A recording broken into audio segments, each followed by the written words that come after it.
right, Regina Lark. You know how much I've been looking forward to this, right? I do. Back at you. Yeah. I, So, I jumped in so quickly and easily. yes. No, because every time I talk to you, you make me laugh, you make me smile. And then on top of being so fun to be around, what's great is that you are such the ultimate professional. And I've been following you a lot, just seeing what you're doing. I'm just so impressed with how you're getting the word out. You got a TED Talk. You're the only one that I know that has a TED Talk. You're all the speaking engagements you have, everything you do is just I'm just really Yeah. impressed by you. Not only that, I've worked with you. So because I've Yep. worked with you, it's like, okay, I can see her here. She looks great. She's really bright. Da, da, da. But then I saw you in action. And on one deal in particular, I remember you came in. It was a very emotional. It was for lack of a better word, a celebrity, someone of note. And it was just a lot of emotion there. And the way you came in and just took the bull by the horns and listened and talked to her and walked her through the process, by the end of it, I got nothing but rave reviews about you. Oh, So, thanks. Regina with Clear Path, just thank you, thank you, thank you. You always make me look great. And so I just wanted to, start by going, nice to have you here. I love being part of your orbit, Scott. And so, uh, because back at you, you make me laugh. We can't sit next to each other in meetings. Um, and sometimes that's, um, I mean, I save you a seat and then I complain. And so, Yep, yep. but yes, it's a pleasure working with you. And one of the things I have that I have a lot of respect for you. And the one of the clients, a potential client I sent you 2 or 3 months ago, she didn't know what the hell she wanted to do.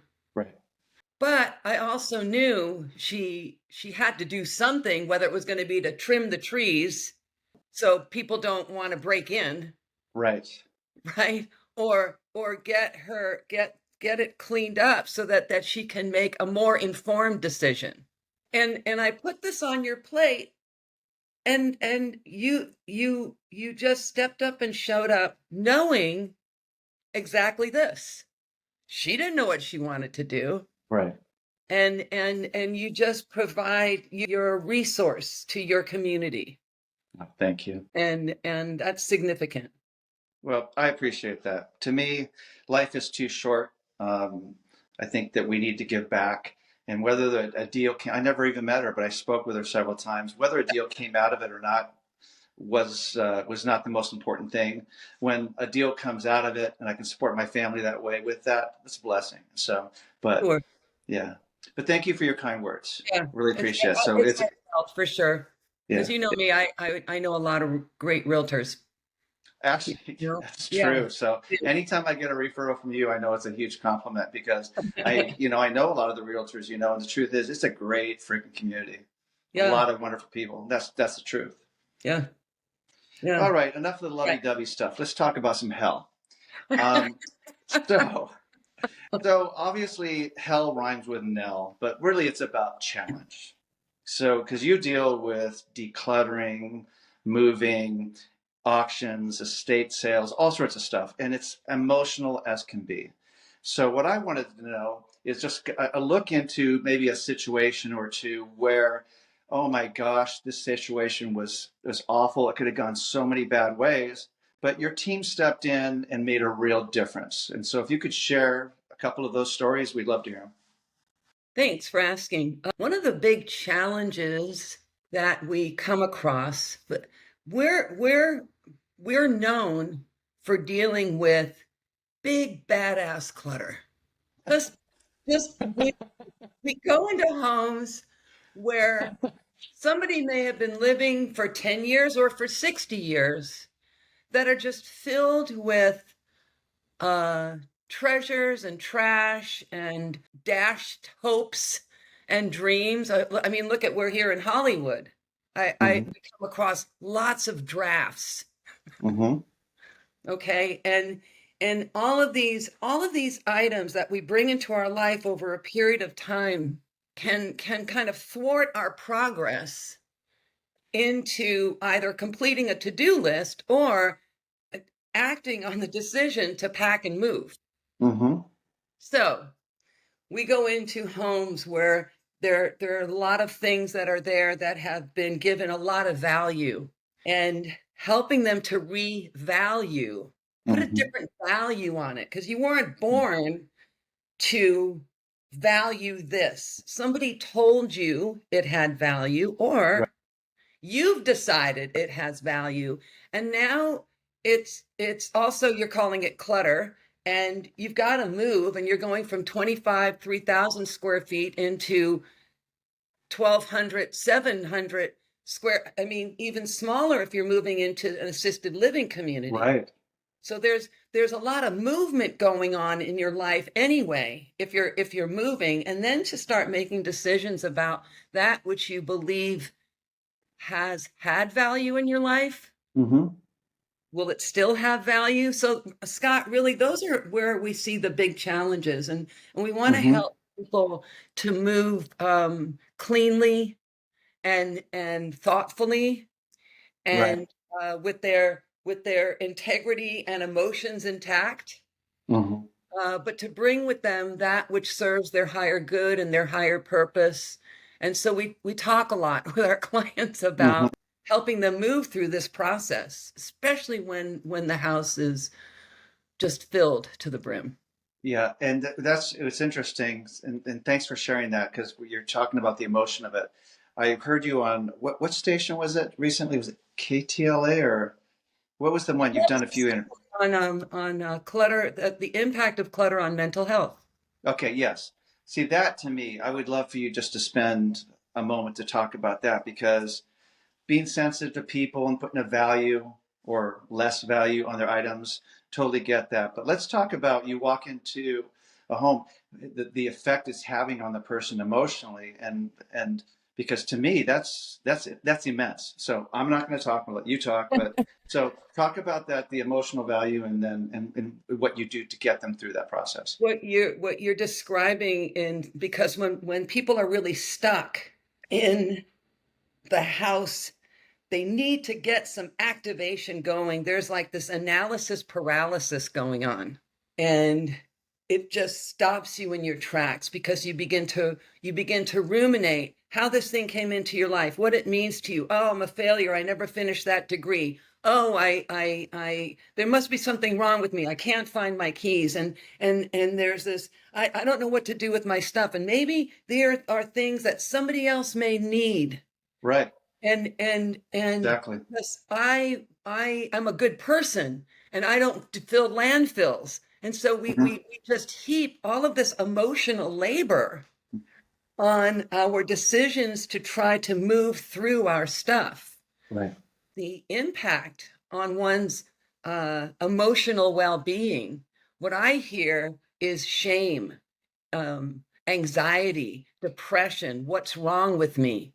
I don't know, if I let this go, I feel guilty about, because it used to be my mom's. So there's these heaps and heaps of emotional labor that just comes into how we're trying to deal with our stuff. And again, we talk to our clients about how do you want to live?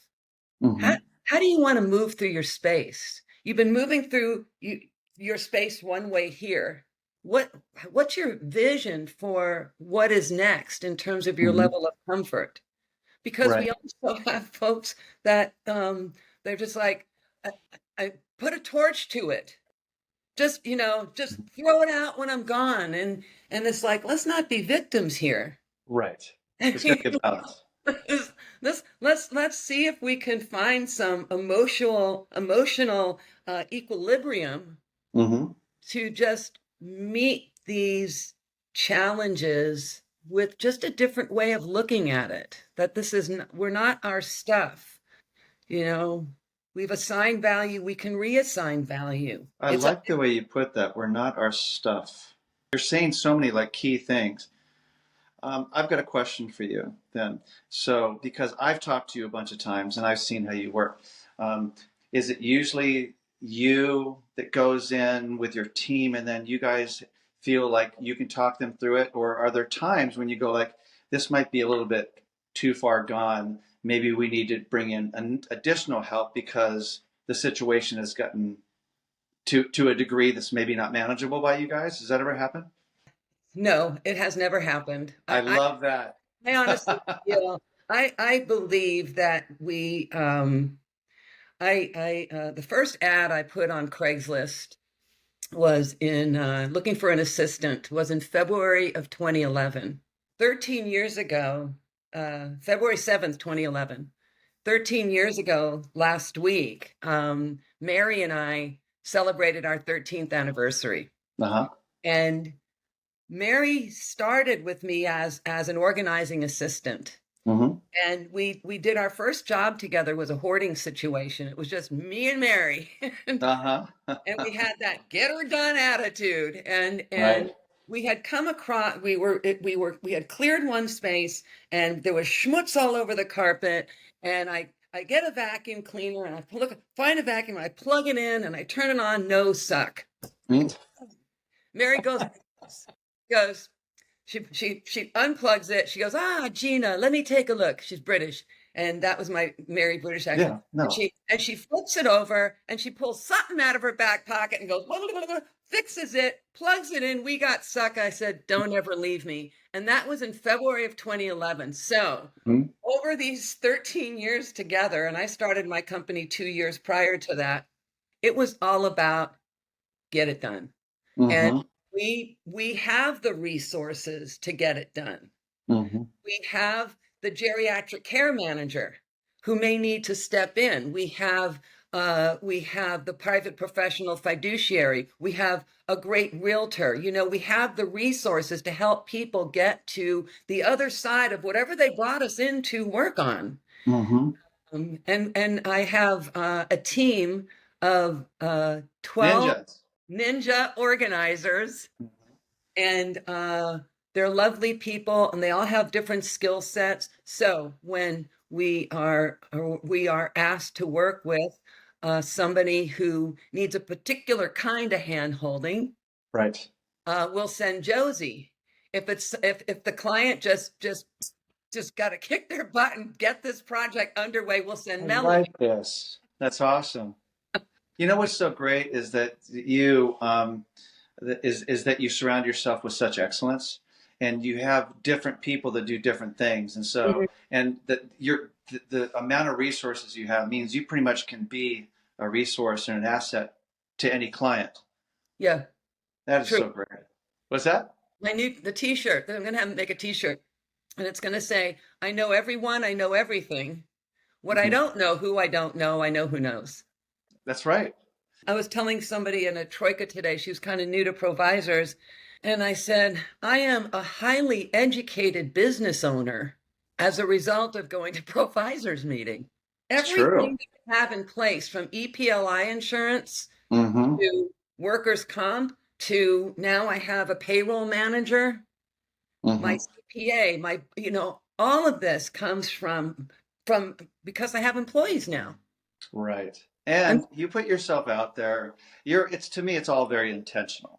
So you set yourself up for success and putting yourself out there, getting to know people, staying in touch with people, and the fact that you're 1 or 2 degrees of separation from pretty much helping anyone with most any resource, pretty amazing. So let's do this. We've already talked about a lot of great things. This has been, I love this. I would like to highlight something that is close to your heart. It could be a cause, it could be a charity, whatever you want to share that you'd like to shout from the mountaintops. That way we can share it for you. And then of course, we'd love to give it to you so you can share it how you'd like to. So thank you. I love that. I am in my final months as the board chair for the Opeca Foundation. And Opeca is a West LA nonprofit that offers adult daycare for adults with dementia and Alzheimer's. Oh, wow. I didn't know about that. They're caregivers. And it's situated at the edge of a park in West Los Angeles. And it looks like a cottage, but not. I think of it maybe because it's got such a a homey feel to it.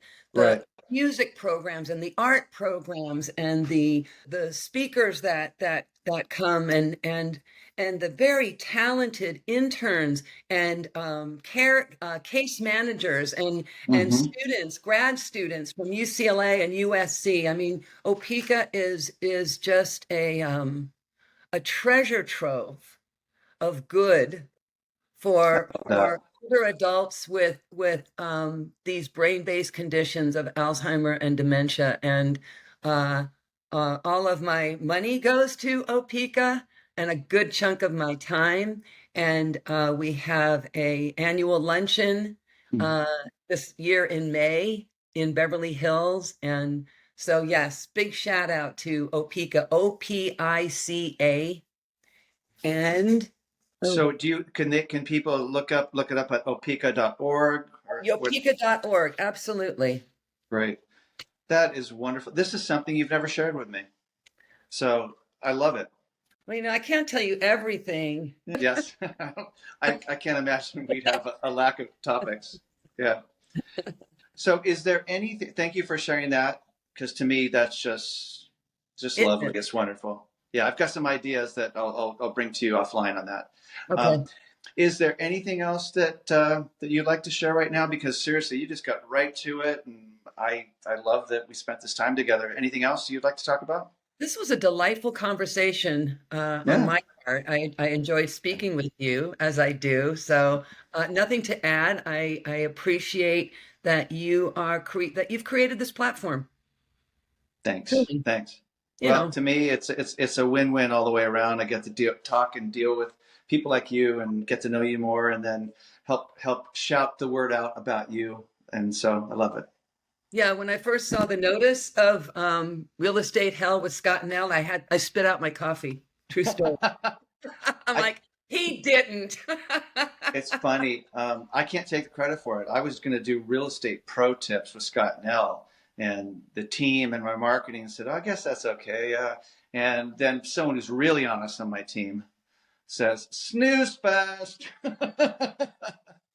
He says, why don't you do this? And he says, Real Estate Hell with Scott Nell. And immediately I'm thinking like, oh, what did he just say?